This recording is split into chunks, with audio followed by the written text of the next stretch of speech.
साधना, रहे ना अधूरी मेरी साधना, मन प्राण तुमको पुकारे, स्वीकार कर आराधना, यीशु प्रभु मेरे प्यारे। हे मेरे परमेश्वर, हे मेरे खुदावन यीशु, दया कर इन बच्चों पर मेरे खुदा, बचा ले मेरे खुदावन यीशु नासरी, बचा ले मेरे बाप।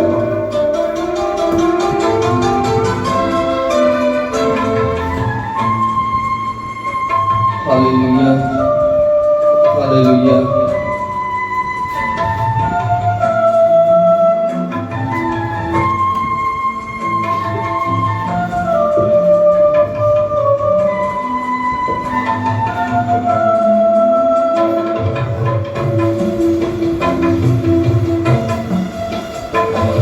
मुझे बल तुम्हारा तुम्ही हो सहारा, करुणा करो ईश्वर। मुझे बल तुम्हारा तुम्ही हो सहारा, करुणा करो ईश्वर। मेरी आत्मा ने तुम्ही को पुकारा, दया करना परमेश्वर। दर्शन की तेरे लिए कामना है, मेरा कब से निराले, स्वीकार कर लो आराधना, यीशु प्रभु मेरे प्यारे। स्वीकार कर लो आराधना, यीशु प्रभु मेरे प्यारे। हाथ उठा के दुआ करो, हाथ उठा के, हाथ तुले, हाथ तुले, हाथ तुले। এতদিন যে প্রার্থনা করছো, হাত তুলে প্রার্থনা জানো না, হাত তুলো।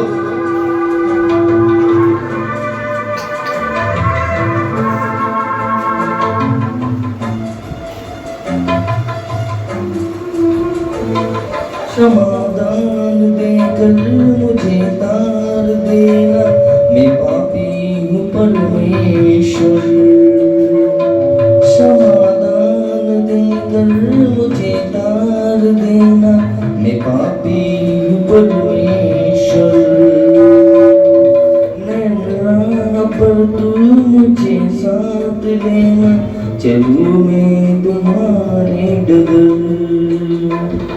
प्रभु हाथ में तुम्ही थामना, चलूँगा तुम्हारे सहारे।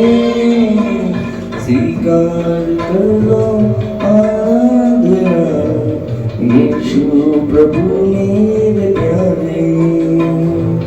स्वीकार कर लो आराधना, यीशु प्रभु मेरे प्यारे। रहना अधूरी मेरी साधना, रहना अधूरी मेरी साधना, मन प्राण तुमको पुकारे।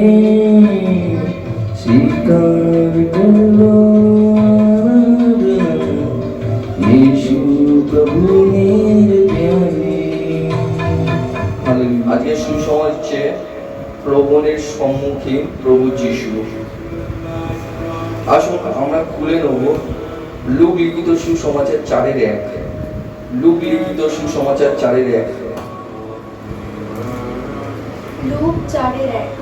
যিশু পবিত্র আত্মায় আবিষ্ট হয়ে জর্দন থেকে ফিরে এলেন এবং পবিত্র আত্মার পরিচালনায়। হালেলুয়া। প্রভু যিশু পবিত্র আত্মার পরিচালনায় জর্দন থেকে ফিরে এসেছেন। তারপরে কি হয়েছে? মতি খুলে নেব, মতি 4:1। মতি 4:1। এরপর পবিত্র আত্মা যিশুকে মরু প্রান্তরে নিয়ে গেলেন, সেখানে তিনি শয়তানের প্রলোভনের সম্মুখীন হলেন। হালেলুয়া। বাক্যতে মন দেবে, ওখানের মধ্যে এখানের মধ্যে দেখা দেখি করে দাঁতটা বার করা করি এই সমস্ত নোংরাম করবে না। এখানের মধ্যে পবিত্র আত্মার বিষয়ে পড়া হচ্ছে। এই যে প্রভু যিশুকে পরীক্ষা দিচ্ছে, একটা কথা মনে রাখবেন, প্রত্যেকটা জিনিসের পরীক্ষা হয়, পরীক্ষা হওয়ার পরে কিন্তু সে ওপরে উঠতে পারে। তো এখানের মধ্যে প্রভু যিশুকেও পরীক্ষা নিয়েছিল। পবিত্র আত্মা তাকে পরীক্ষাতে নিয়ে, মানে এখানের মধ্যে পবিত্র আত্মা তাকে নিয়ে গেছিল মরু প্রান্তরে। কি বলছে এখানে, এরপর পবিত্র আত্মা যিশুকে মরু প্রান্তরে নিয়ে গেছিল, কেননা সেখানে শয়তান তাকে পরীক্ষা করবে, মানে শয়তানের পরীক্ষায় পড়বে সে, অর্থাৎ প্রভুরে পড়বে সে। কি হয়েছিল এখানের মধ্যে, এরপর পবিত্র আত্মা যিশুকে মরু প্রান্তরে নিয়ে গেছেন, সেখানে তিনি শয়তানের প্রলোভনে সম্মুখীন হয়েছিলেন, অর্থাৎ হলেন। তারপর কি বলছে, মথি 4:2। মথি 4:2। সেখানে 40 দিন ও 40 রাত্রি তিনি উপবাস কাটালেন, তারপর তিনি অত্যন্ত ক্ষুধার্ত হলেন। হালেলুয়া। দেখুন শয়তান কিভাবে আঘাত করে নরম জায়গাতে, কিভাবে আঘাত করতে জানে, মানে কত চালাকি করতে জানে, সেটা প্রভু যিশুর সাথেও করেছেন। সে 40 দিন পর্যন্ত উপবাস ছিলেন, সেখানে 40 দিন ও 40 রাত্রি প্রভু যিশু উপবাস কাটালে, তারপর তিনি অত্যন্ত ক্ষুধিত, মানে খিদে পেয়ে গেছে, খুব জোরে তার খিদে পেয়ে গেছে। তখন শয়তান চালাকি করলো, শয়তান তখন তার সামনে এসে দাঁড়িয়ে গেছে, দাঁড়িয়ে গিয়ে বলছে, তুমি মথি 4:3। শয়তান তখন তার কাছে এসে বলল, তুমি যদি ঈশ্বরের পুত্র হও তাহলে আদেশ দাও যেন এই পাথরের টুকরোগুলো রুটিতে পরিণত হয়। হালেলুয়া। দেখলেন, তুমি তো ঈশ্বরের, তুমি যদি ঈশ্বর পুত্র হয়ে থাকো তাহলে পরে তুমি আদেশ দাও এই পাথরকে যাতে এটা রুটিতে পরিণত হয়। কিন্তু শয়তান তো জানে না স্বয়ং ঈশ্বর পুত্র না, স্বয়ং ঈশ্বরের সাথে যুদ্ধ, মানে ঈশ্বরকে পরীক্ষা করছে। তুমি কি করে জানলে? তুমি কাকে কি পরীক্ষা করছো? তোমার কাছে যতটা বিদ্যা আছে ওনার কাছে তত তার থেকে ডবল আছে, কারণ উনি তোমার বাপ। তার জন্য এখানের মধ্যে যিশুকে বলছে, তুমি যদি ঈশ্বর পুত্র হয়ে থাকো তাহলে পাথরকে বলো রুটিতে পরিণত হতে, মানে তার খিদে যাতে মেটে ওই রুটি খেয়ে। তখন যিশু উত্তরে কি বললো আসুন দেখে নেব। মথি 4:4। মথি 4:4। যিশু উত্তরে বললেন, পবিত্র শাস্ত্রে লেখা আছে, মানুষ কেবল রুটিতেই বাঁচে না, কিন্তু ঈশ্বরের মুখের প্রত্যেকটি কথাতেই বাঁচে। আমিন। তার মানে এখানের মধ্যে তোমরা সর্বদা মনে রাখবে, শয়তান তোমাদের নরম জায়গাটা খোঁজে, আর যেখানে তোমাদের নরম জায়গা থাকে সেখানে কিন্তু আঘাত করার চেষ্টা করবে। যেভাবে ঈশ্বর অর্থাৎ প্রভু যিশুকে যেরকম নরম জায়গা পেয়েছিল, সে ক্ষুধার্ত, মানে 40 দিন 40 রাত্রি যখন ক্ষুধার্ত ছিল, শয়তান যেভাবে এসেছে জানে খিদেতে, মানে খুবই জোর খিদে পেয়েছে, একে কিভাবে আঘাত করবো, এইটাই একটা রাস্তা আছে, একে তাহলে এইভাবেই আঘাত করবো। তো তার জন্য বলেছিল যে তুমি যদি ঈশ্বর পুত্র হয়ে থাকো তাহলে রুটি, মানে পাথরকে বলো যাতে রুটিতে পরিণত হয়, যাতে সেই রুটিটা খেয়ে নেয়। সে তো রুটিটা খেয়ে নেয়, কিন্তু যিশু উত্তরে তাকে কি বললো, পবিত্র শাস্ত্রেও লেখা আছে যে মানুষ শুধু রুটিতে নয়, ঈশ্বর পবিত্র বাক্যতেও বাঁচে। আমিন। তারপরে এখানের মধ্যে কি বললো, যে পবিত্র শাস্ত্রে কোথায় লেখা আছে, যিশু যে বললো পবিত্র শাস্ত্রে লেখা আছে, পবিত্র শাস্ত্রে কোথায় লেখা আছে? দ্বিতীয় বিবরণ 8:3। দ্বিতীয় বিবরণ 8:3। দ্বিতীয় বিবরণ 8:3। তিনি তোমাদের অবনত করেছেন, ক্ষুধার্ত করেছেন, তারপর তোমাদের মান্না ভোজন করিয়েছেন, যার কথা তোমরা কিংবা তোমাদের পিতৃপুরুষেরা আগে কখনো জানতে না, এই উদ্দেশ্যে যে তোমরা যেন জানতে পারো যে মানুষ কেবল রুটিতে বাঁচে না, প্রভু পরমেশ্বর মুখনিসৃত প্রতিটি বাক্যে মানুষের জীবন বিধৃত। হালেলুয়া। আমিন। তার মানে এখানের মধ্যে স্পষ্টই বোঝা যাচ্ছে পবিত্র সুসমাচারে, মানে পুরাতন নিয়মে শাস্ত্রে যেটা লেখা আছে সেটা দ্বিতীয় বিবরণ 8:3। এটা নোট করে রাখবে, এটা আপনাদের কাজে লাগবে। চলুন আসুন দেখে নেব মথি 4:5 কি বলছে। মথি 4:5। তারপর শয়তান তাকে পবিত্র নগরী জেরুসালেমে নিয়ে গেল, মন্দিরের চূড়ার উপরে তাকে দাঁড় করিয়ে সে বলল, তখন শয়তান কি করলো, তাকে কোথায় নিয়ে গেল? কি বললো? তখন শয়তান যিশুকে পবিত্র শহর জেরুসালেমে নিয়ে গেল এবং উপাসনা ঘরের চূড়ার ওপরে তিনি তাকে দাঁড় করিয়ে দিলেন এবং বললেন, কি বললেন? আমরা মথি 4:6 পড়ব। মথি 4:6, তুমি যদি ঈশ্বরের পুত্র হও তাহলে এখান থেকে লাফিয়ে পড়ো। শাস্ত্রে তো লেখা রয়েছে, ঈশ্বর তার দূত বাহিনীকে আদেশ দেবেন, তারা তোমাকে হাত পেতে ধরে নেবেন, যেন তোমার গায়ে পাথরের আঘাত না লাগে। হালেলুয়া। দেখুন, সেই জায়গাটায় নিয়ে গিয়ে ছাদের মধ্যে থেকে বলছে, শাস্ত্রে লেখা আছে তুমি এখান দিয়ে ঝাঁপ মারো, কেননা শাস্ত্রে লেখা আছে তার দূত বাহিনীকে বলবে, আদেশ দেবে যে তুমি তার পায়ে যাতে আঘাতও না লাগে। যেটা শাস্ত্রে লেখা আছে, অর্থাৎ পুরোনো নিয়মে লেখা আছে। শয়তান কিন্তু শাস্ত্র জানে, ঈশ্বরের কিন্তু ও দাস ছিল এক সময়। শয়তানের অহংকারের জন্য তাকে নিচে নিক্ষেপ করা হয়েছে, বেঁধে রেখেছে। ও যেহেতু ঈশ্বরের সাথে অনেক বছর পর্যন্ত ছিলেন, তার জন্য শাস্ত্রের নিয়ম কানুন, বাক্য, পবিত্র সুসমাজের সব জানে।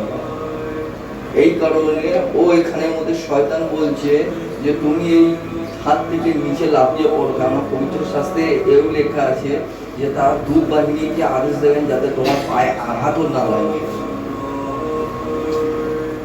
এখানের মধ্যে শাস্ত্রের কোথায় লেখা আছে? গীত সংহিতা 91:11। গীত সংহিতা 91:11, তিনি তার দূত বাহিনীকে তোমার বিষয়ে নির্দেশ দেবেন, তারা তোমাকে রক্ষা করবেন সর্বোত্তভাবে। হালেলুয়া। গীত সংহিতা 91:12। তারা দু হাতে তোমাকে তুলে নেবেন, পাথরের আঘাত লাগবে না তোমার চরণে। হালেলুয়া। দেখুন, পবিত্র সুসমাচারে লেখা আছে, শয়তান জানে, তার জন্য বললো। সেই কারণে সুসমাচারে কোথায় লেখা আছে সেটাও আমি দেখে দিলাম। গীত সংহিতায় 91:11 এবং 91:12। এবারে যিশু উত্তরে কি বলেছিলেন? মথি 4:7। মথি 4:7, যিশু বললেন, শাস্ত্রে এ কথাও লেখা রয়েছে, তুমি কখনো তোমার ঈশ্বর প্রভু পরমেশ্বরকে পরীক্ষা করতে চেও না। হালেলুয়া। কি বললো এখানের মধ্যে? প্রভু যিশু কি উত্তরে বলল? যে তুমি তোমার পরমেশ্বর ঈশ্বরকে পরীক্ষা করতে চেও না, এটা শাস্ত্রে লেখা আছে। কেননা দেখো, অনেক মানুষ আছে শয়তানের প্রলোভনের শিকার হয়। যখন যিশুকে ওখানে শয়তান যখন বলছে লাফিয়ে পড়তে, তখন যখন শয়তান বলেছে যে ওপর থেকে লাফিয়ে পড়লে পরে তুমি এখান থেকে পড়লে পরে তোমার পায়ে লাগবে না, কেননা তার দূত বাহিনীকে বলবে যাতে তোমার পায়ে আঘাতও না লাগে। শাস্ত্রে লেখা আছে, মানে যিশুকে বোকা বানাচ্ছিল, প্রলোভনে ফেলছিল। তো যিশু এই কথা উত্তরে বলছে, শাস্ত্রে এ কথাও লেখা আছে যে তুমি তোমার ঈশ্বরকে পরীক্ষাও করো না। আর তুমি জেনে বুঝে সুসাইড করবে, আর যদি মনে করবে যে আমাকে ঈশ্বর বাঁচাবে, তাহলে তুমি এটা পরীক্ষা করছো তাকে। তুমি জেনে বুঝে যদি বলবে যে আয় আমাকে ধাক্কা আমার ট্রেনের সামনে দাঁড়িয়ে যাবে, আমার শাস্ত্রে লেখা আছে আমার প্রভু আমাকে বাঁচাবে, তুমি জেনে বুঝে গিয়ে দাঁড়িয়ে যাবে আর এসে ট্রেন ঢুকে দিয়ে চলে যাবে, তখন বলবে যে শাস্ত্রে তো লেখা ছিল, তাহলে কেন বাঁচালো না? তখন ঈশ্বর বলবে যে শাস্ত্রে এও লেখা যে তুমি তোমার ঈশ্বরকে পরীক্ষা করিও না, তার জন্য তুমি মরলে।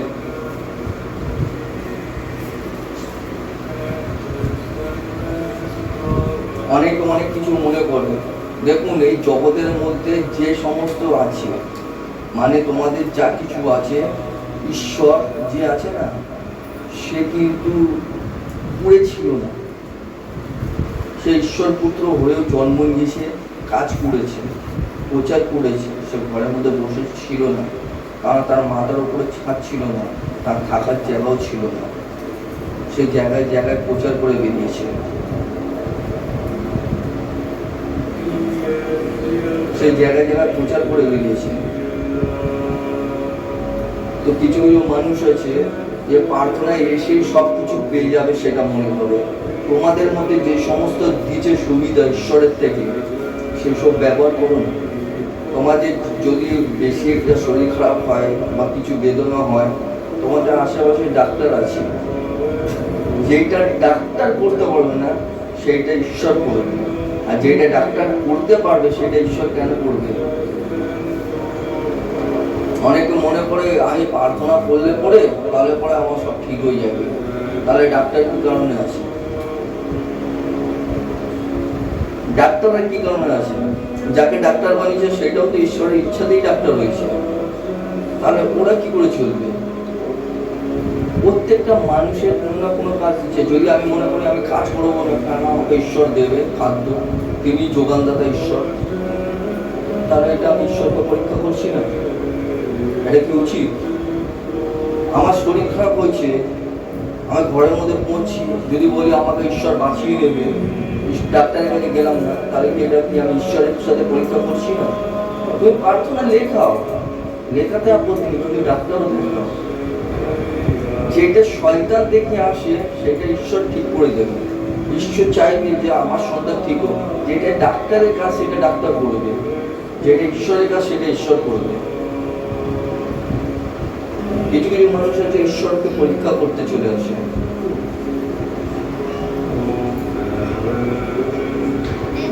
তার জন্য এখানের মধ্যে ঠিক যেরকম ঈশ্বর প্রভু যিশুকে পরীক্ষা করেছে শয়তান, তোমাদের জীবনে ওরকম পরীক্ষার জায়গাটা ফেলে দিচ্ছে শয়তান। তোমরা বোঝো না, আর না বুঝে এরকম উৎপাত করো। হয়তো প্রার্থনা করলে পরে ঠিক হয়ে যাও, আমি কেন ডাক্তার দেখাতে যাবো, কেন টাকা নষ্ট করবো, কেন এ করবো, কেন ও করবো? এটা হচ্ছে কুড়ে পানা, কিপটে পানা। এইসব জিনিস ভালো না। যেটা যেটা তোমার সুবিধা দিচ্ছে সেটা ব্যবহার করো। যেটা মনে করবে যে এটা আমার দিয়ে হবে না বা ডাক্তারের দিয়ে হবে না, সেটা ঈশ্বরের দিয়ে হবে। যেটা মানুষের থেকে অসম্ভব সেটা ঈশ্বরের সম্ভব, আর যেটা ঈশ্বরের থেকে সম্ভব সবকিছুই সম্ভব। এমন না ডাক্তারের কাছ থেকে যেটা সম্ভব ঈশ্বরের কাছ থেকে সম্ভব, কিন্তু যেটা ঈশ্বরের কাছ থেকে করার ক্ষমতা দিচ্ছে সেটা তুমি, যেটা মানুষের কাছ থেকে করার ক্ষমতা দিচ্ছে সেটা আমি ঈশ্বরকে চাইবে।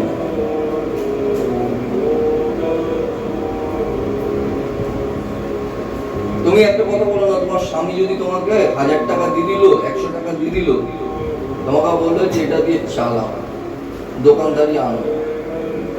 এবার তুমি দোকানদারি আনতে হবে, তোমার কাছে জানো পয়সা আছে, তুমি দোকানে যেতে পারবে, চেনেও, তুমি তোমার স্বামীকে বলবে যাও না একটু এনে দাও না এই জিনিসটা, তোমার কাছে টাইম আছে, তার সত্ত্বেও তুমি বলবে যাও আমার স্বামী একটুখানি আমাকে এই জিনিসটা এনে দাও। তুমি যেতে পারবে, তাহলে তোমার স্বামী তোমার উপর রাগ করবে না, বলে যে যাওয়ার টাইম আছে তবুও আমাকে পাঠাচ্ছি, বলবে কি? বলবে না। তা জিনিস তো একই হচ্ছে, তোমার কাছে সবকিছু দিয়ে রেখেছে ঈশ্বর, তোমরা কেন ব্যবহার করো? এটা তো শয়তানের পরীক্ষায় তোমরা পড়ে যাচ্ছ, প্রলোভনের শিকার হচ্ছে, জেনে বুঝে হচ্ছে। প্রত্যেকদিন প্রার্থনা করছো আমরা যাতে প্রলোভনের শিকার থেকে বাঁচি, অথচ তোমরা নিজেই জেনে বুঝে প্রলোভনেই করছো।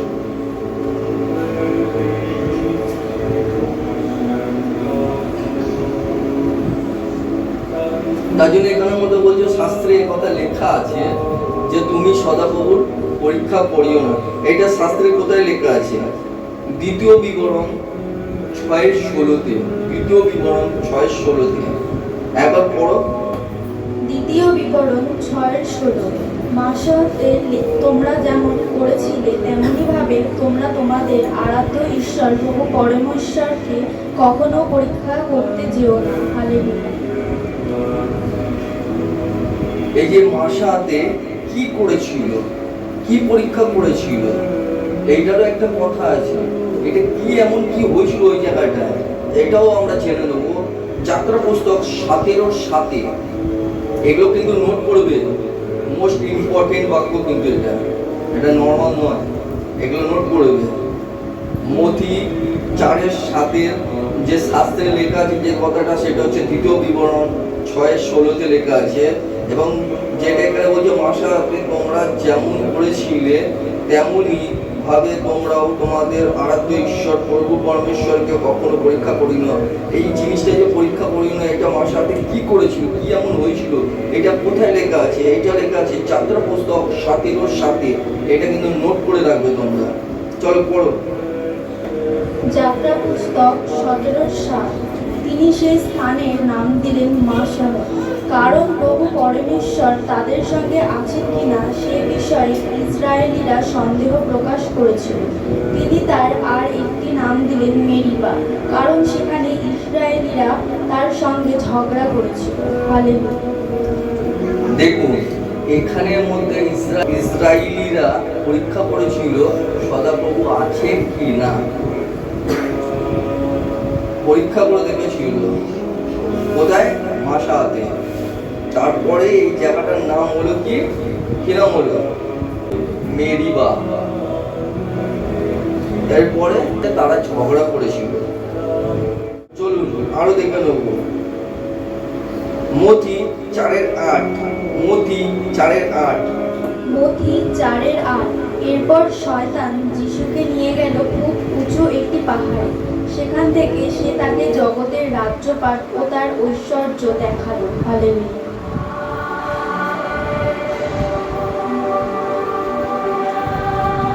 দেখুন, সবকিছু পরীক্ষা করে এই পরীক্ষাটাও করে এরপর শয়তান যিশুকে নিয়ে গেল খুব উঁচু একটি পাহাড়ে। সেখান থেকে সে তাকে জগতের রাজ্যপাট ও তার ঐশ্বর্য দেখালেন, মানে তাকে লোভে ফেলার চেষ্টা করলেন। মানে কিছু কিছু এমন এমন মণ্ডলী আছে, এমন এমন জায়গা আছে, কিছু কিছু মানুষ বা বিশ্বাসী হোক না কেন, মানুষ মানিটা মানে ক্যাপিটালের খুব ভ্যালু রাখে, টাকার জন্য নিজেকে বিকিয়ে দেয়, স্বামীকে পর্যন্ত ছেড়ে দিতে পারে টাকার জন্য। টাকার প্রতি এত লোভ বেড়ে যায়। আবার কিছু কিছু স্ত্রীরাও আছে যারা টাকার জন্য নিজের স্বামীকে ছেড়ে দিতে পারে, ঠিক সেরকমই কিছু কিছু পুরুষ আছে যারা নিজের বউকেও ছেড়ে দিয়ে আরেকটা বউ ধরতে পারে। যাই হোক, সমানভাবে, কারণ 5টা আঙুল সমান নয়, 5টা মানুষও সমান নয়, একইভাবে দুজনেই দোষী হয়। তো এই কারণে বলছে তোমাকে ঈশ্বর যেইটুকু নিয়েছে সেইটুকুনিতেই সন্তুষ্ট থাকবে। তোমার মধ্যে 2-4টে জিনিস না থাকুক, সেইটাই ঈশ্বরের ভালো। প্রথমত হচ্ছে অহংকার, দ্বিতীয় হচ্ছে লোভ, তৃতীয় হচ্ছে তর্ক বিতর্ক।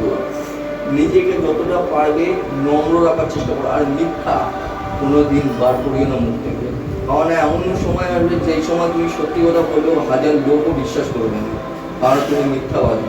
সেইটা মানুষ বিশ্বাস, যেরকম শয়তান, ওই তো সুসমাচারে লেখা আছে শয়তান প্রথম থেকেই মিথ্যাবাদী।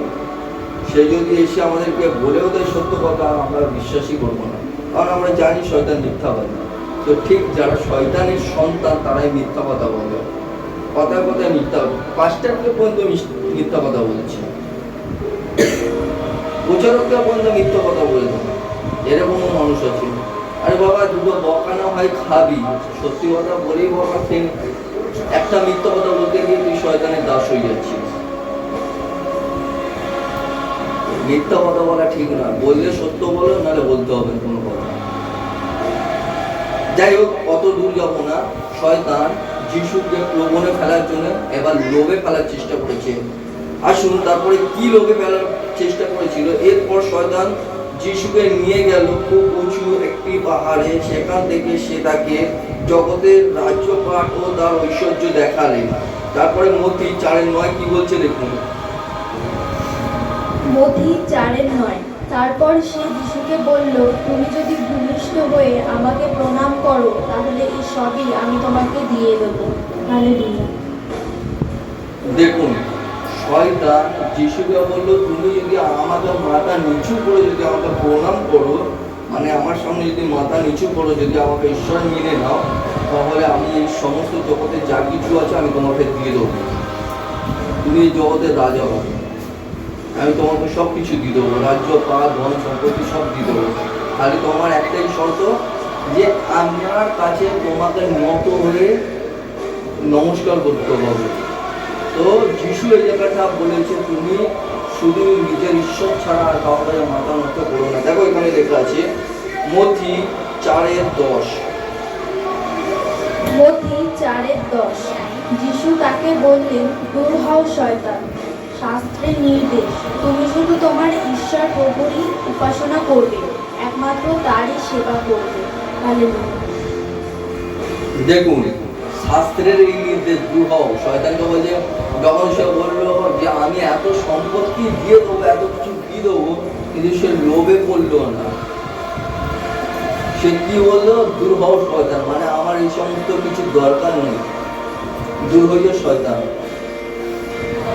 কারণ শাস্ত্রের এই নির্দেশ আছে যে তুমি শুধু তোমার সদাপ্রভুকে সম্মান করবে এবং তারই গুণগান করো, তার সামনে মাথা নিয়ে চলবে, আদার্স কোনো কারোর কাছে না, কোনো শয়তানের কাছে না।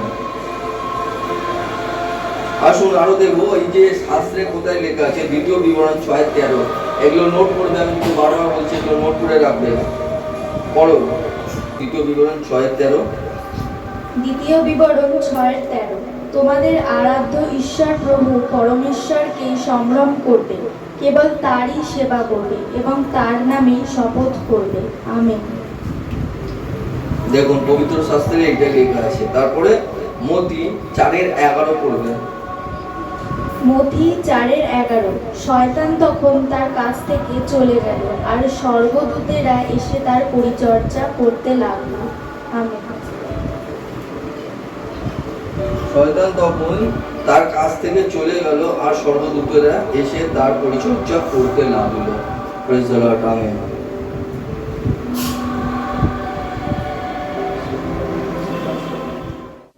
একটা কথা মনে রাখবে আমার প্রিয় মায়েরা এবং বোনেরা এবং ভাইরা, প্রত্যেকটা জিনিসের একটা সমাধান আছে। পৃথিবীতে এমন কোনো জিনিস নেই যে তুমি পারবে না, তুমি সব পারো, তোমার যদি ইচ্ছা থাকে তুমি প্রভুকেও পারো। আমি তোমাকে একটা স্টোরি শোনাচ্ছি, স্টোরি অর্থাৎ হচ্ছে গল্প। সকলে কি শুনতে পাচ্ছ আমার কথা? একটা বাচ্চা হাতি যখন কেউ পালন পোষণ করে বড় করে, তখন কিন্তু সে একটা জায়গায় রাখে, তাকে পালন পোষণ করার জন্য তাকে বেঁধে রাখে, যাতে সে ভুলে পালিয়ে না যায়, কোনো উল্টো পাল্টা জায়গায় না চলে যায়, বা কোনো যা কিছু মানে কোনো ক্ষতি না হয়, সেই কারণে একটা ভালো জায়গা থেকে বেঁধে রাখে শেকল দিয়ে বাচ্চা হাতিকে। এবার হাতিটা প্রত্যেক দিন ট্রাই মানে হচ্ছে মানে কি বলবো, চেষ্টা করে পা দিয়ে দিয়ে টেনে টেনে খোলার জন্য। তখন তো সে বাচ্চা তো বুঝতে পারে না, দেখি খুলছে না এই করতে করতে অনেক দিন দিয়ে 1 মাস 2 মাস 3 মাস দিয়ে টেনে টেনে দেখছি আর পারে না। তাই জন্য কি করে জানে, ও আর চেষ্টা করাটা ছেড়ে দেয়, তারপরে সে আস্তে আস্তে বড় হয়। সে বড় হয়ে ওইভাবে থাকে, কেননা সে বড় হয়ে যাওয়ার পরে যদি ও আর ওইটার চেষ্টা করে না, কারণ ও জানে যে আমি যতই জানি না খুলবে না, কারণ ওইটাই ওর মাইন্ডের লক হয়ে গেছে। সে যখন বাচ্চা ছিল সে অনুযায়ী শেকল দিয়ে বাঁধা রাখতো, এবং যে বড় হয়েছে তার যে গায়ের চোটটা অধিকাংশ বেড়ে গেছে সেটাও ভুলে গেছে, ওর মাইন্ডে ওইটা নেই। কারণ ও ওইটাই মনে করেছে আমি যতই পাতে টাই না কেন আমি বাধাই থেকে যাবো, ওটা ছিড়বে না, আর পালতু আমি টানতে গেলে আমারই পায়ে থাকবে। সেই কারণে ও ওইটা করাই বন্ধ করে দেয়, ওই জন্য সে সারা জীবন ওরকম বন্দী হয়ে থাকে। ঠিক কিছু কিছু মানুষের জীবনে এরকম, মানুষের দুঃখ কষ্ট জীবনে অনেক কিছু আসে, কিন্তু সেখান থেকে বাঁচার পথটা চেষ্টা করতে হবে। যতদিন বাঁচবে মৃত্যু পর্যন্ত তোমাকে চেষ্টা চালিয়ে যেতে হবে। তোমার মনে রাখতে হবে না, মাইন্ডে এটা লক করে দেবে না, মানে তালা মেরে দেবে না যে আমার দিয়ে হবে না। যখন তুমি এটা বলে দিলে হবে না, মানে সারা জীবন আর হবে না। আর যদি তুমি মনে করে নিয়ে এটা যে আমার দিয়ে হবে আর আমি এটা করবো, আজকে না হলে কালকে, কালকে না হলে পরশু, পরশু না হলে 1 বছর, 1 বছর না হলে 2 বছর, লাগবে লাগুক, কিন্তু আমি এটা করে ছাড়বো। এটা হচ্ছে আমার চেক। যখন জেদ থাকবে তখন তুমি উপরে উঠতে পারবে, মাইন্ড সেট আপ করবে, মানে মাইন্ডটাকে মানে তোমার মাথাটাকে ঠিক রাখবে। মনে করবে না কোনো জিনিসটাকে লক দিয়ে রাখবে না, তালা মিলে রাখবে না। ওই হাতি বাচ্চার মধ্যে ও বড় হয়ে কেউ ভুলে গেছে, ও বড় আছে, ও টানলেই ঘুরে যাবে, ওটাও ছিল না, ও জানে টানলে পরে আবার লাগবে পায়, ওইটাই মনে পড়ে আছে। ঠিক সেরকম মানুষের জীবনে তোমরা যখন ভেবে নিয়েছো যে আমরা এটা পারবো, তোমরা যতটা পারবে আর জীবন চেষ্টা করে যাও। হার মানবে না বা বলবে না আর আমার দিয়ে হচ্ছে না, মরে গেলেই ভালো। এই মুখ দিয়ে বলে দিলে মানে তোমার মৃত্যুর সঙ্গে চলে এলো, কারণ তোমার নিজের মৃত্যু নিজে করতে নিচ্ছে। আর শয়তান ওখানে ঈশ্বরকে বলে যে মৃত্যু খেয়ে নিচে বলে মেরে দেওয়া যায়। শয়তানকে মৃত্যুর ক্ষমতা দেয়, মৃত্যুর ক্ষমতা হচ্ছে তোমরা নিজেরাই, কারণ তোমাদের মুখ থেকে যেটা বেরোবে সেটাই হবে। বুঝতে পারলে? সেই কারণে বলছি কোনো সময় এই সমস্ত চিন্তা করবে না। যা হবে ভালো হবে, যা হচ্ছে হতে থাকবে। এই শেষ দেখবে যখন শেষ ভালো সব ভালো, তাই বলে থাকবে তখন শেষ ভালো সব ভালো। কিন্তু আমি শেষ পর্যন্ত আমিও দেখতে চাই, আমিও দেখতে চাই কত দূর পর্যন্ত উঠতে পারে। তুমি যতই দূর ওড়ো না কেন গাছের ডালে তোমাকে বসতেই হবে, কেন কোনো না কোনো জায়গায় বসতে করবে। কারণ পাপ নিজের পাপকে ছাড়ে না।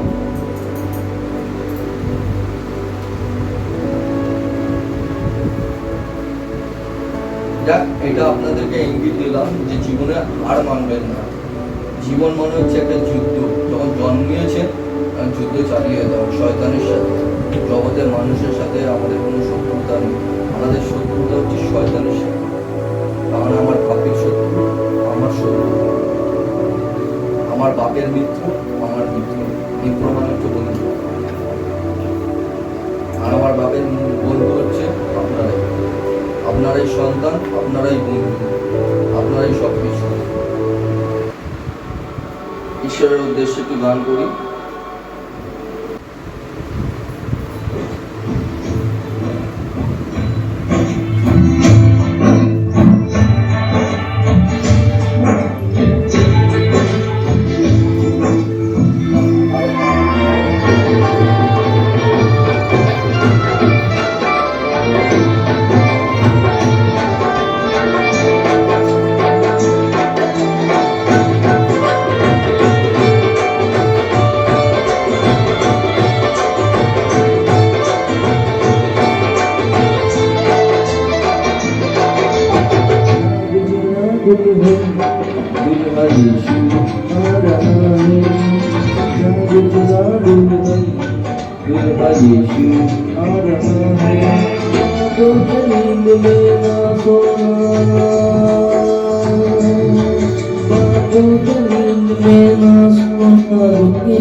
भजनों के श्रृंगार से अपने मन को तू सजा ले,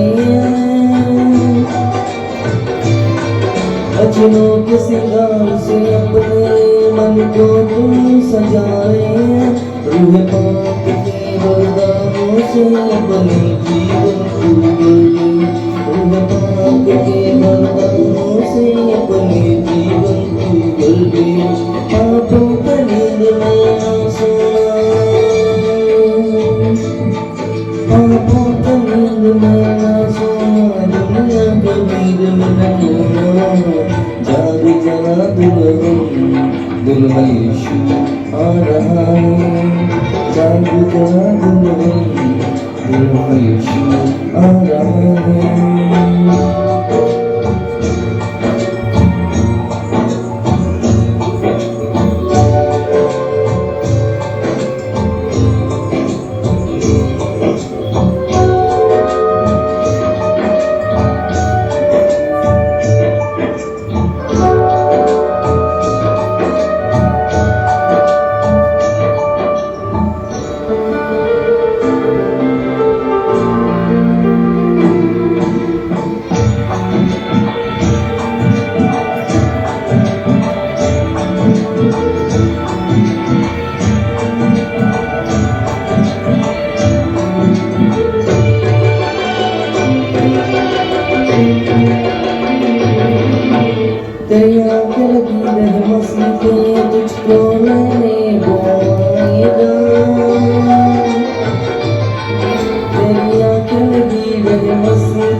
जाएगा मिट्टी में दिल भला वरना पीछे रह जाएगा आंखों के नींद में ना सोना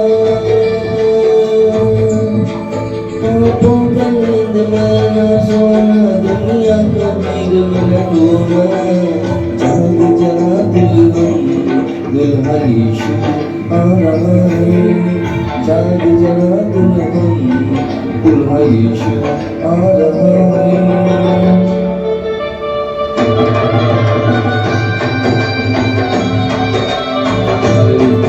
हालेलुया हालेलुया हालेलुया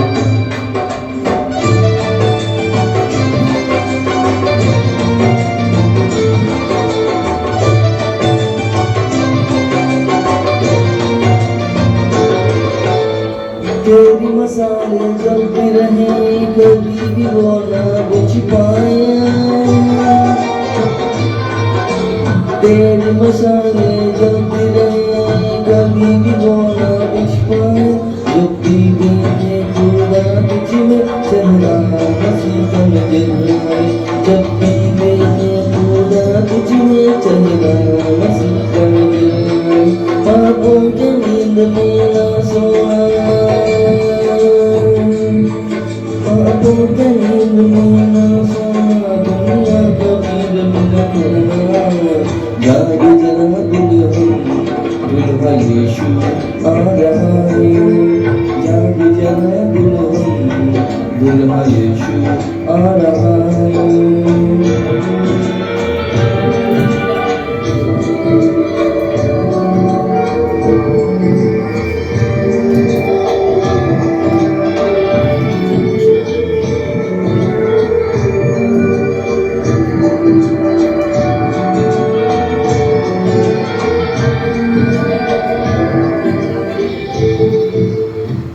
চলো একটা বাংলা গান করি ঈশ্বরের উদ্দেশ্যে।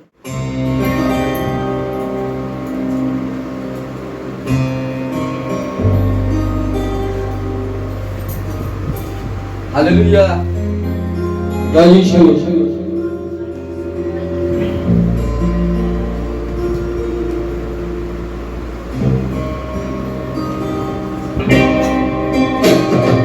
জয় যিশু হাততালি দিয়ে হাততালি দিয়ে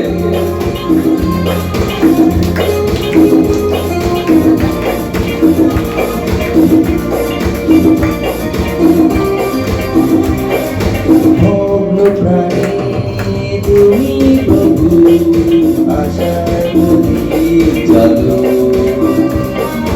ভগ্ন প্রাণে তুমি প্রভু আশার প্রদীপ জ্বালো জীর্ণ জীবন জীর্ণ হৃদয় জীর্ণ জীবন জীর্ণ হৃদয় তুমি সুচি করো মগ্ন প্রাণে তুমি প্রভু আশা প্রদীপ জ্বালো মগ্ন প্রাণে তুমি প্রভু আশা প্রদীপ জ্বালো আরে হাততালি দিয়ে আনন্দ করো।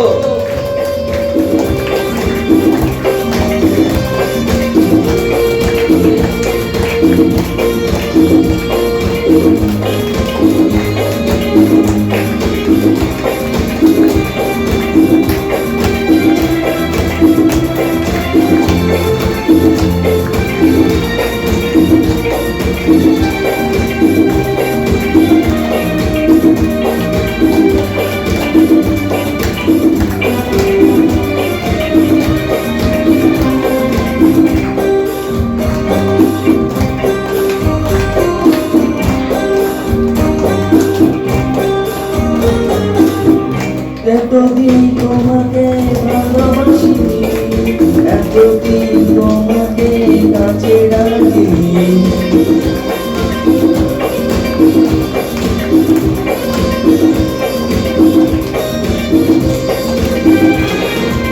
এতদিন তোমাকে ভালোবাসিনি এতদিন তোমাকে কাছে রাখিনি আজ নতুন তাকে সুজলে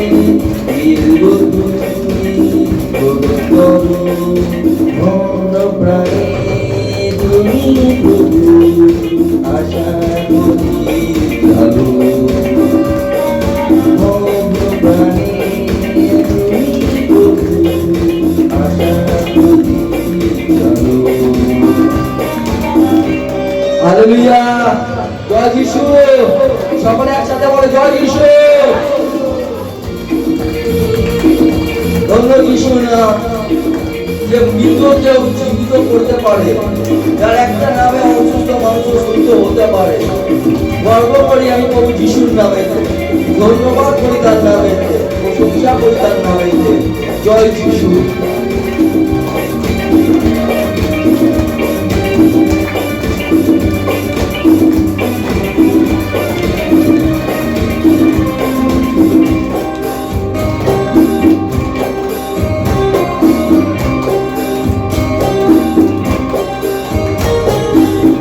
তোমার খুশির পথে চলতে চাই, তোমার প্রেমের কথা বলতে চাই।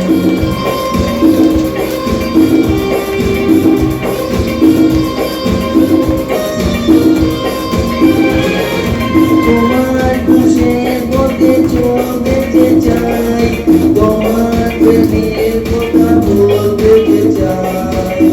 চিরসত্য তুমি জানো, তুমি আশীর্বাদ করো। ধন্য প্রাণে তুমি প্রভু, আশার প্রদীপ জ্বালো। ধন্য প্রাণে তুমি প্রভু, আশার প্রদীপ জ্বালো। জীবিত জীবন